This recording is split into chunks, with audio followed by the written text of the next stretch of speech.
presentation to the students showing the money they can save on generic versus brand name drugs?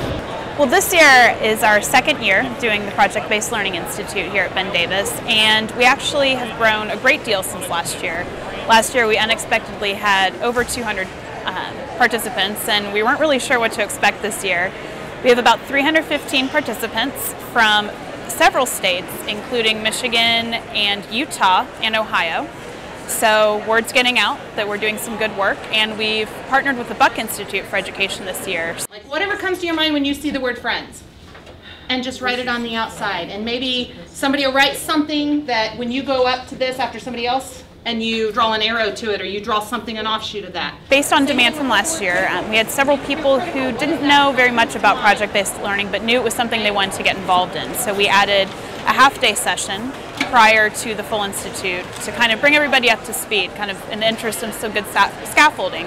So we sort of did a crash course, PBL 101, yesterday. So that way people could return today for the full institute and work alongside their content area teams and have a better grasp on what was expected of them from the institute, as well as what project-based learning was all about. I don't want to see them. That's for third graders, right? And so project-based learning offers an opportunity to do something different that has greater potential for engaging learners from the very beginning.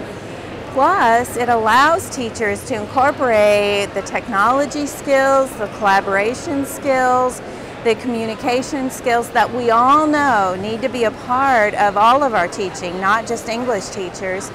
But often it's hard to convince students that that's appropriate and meaningful in a math class or a science class, where it makes perfect sense when they're doing a project, because everything is meaningful, it's real life. We kind of were a pilot for our school. They kind of asked us to start it and try it and see if it worked, and it went really well. So I know already. When I do my PBL 101s for folks, I tell folks this in the very beginning.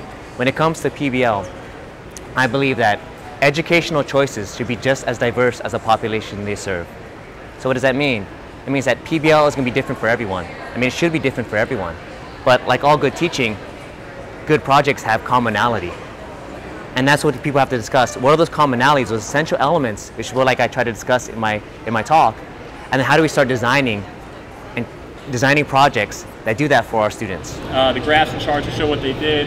Really, it's about student engagement. It's more authentic, it's more relevant, the rigor's higher, and it really is a way of contextualizing students' learning in a way that's very real life to them. You know, a lot of times, the way education is approached, students sometimes have a hard time understanding the relationship between what they're doing in school and what's happening in the real world. And project-based learning is really a way to take that classroom learning to the next level and help students make explicit connections between what's happening in the world beyond the school.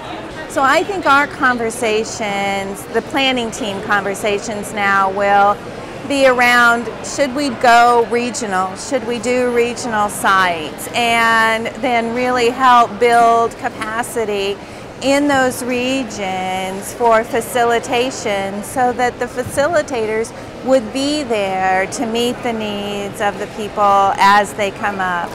We're also having conversations about building an online network. So we're looking at some other ways to build an online community to keep some of the networking that starts here alive. So I think those will be how we grow it.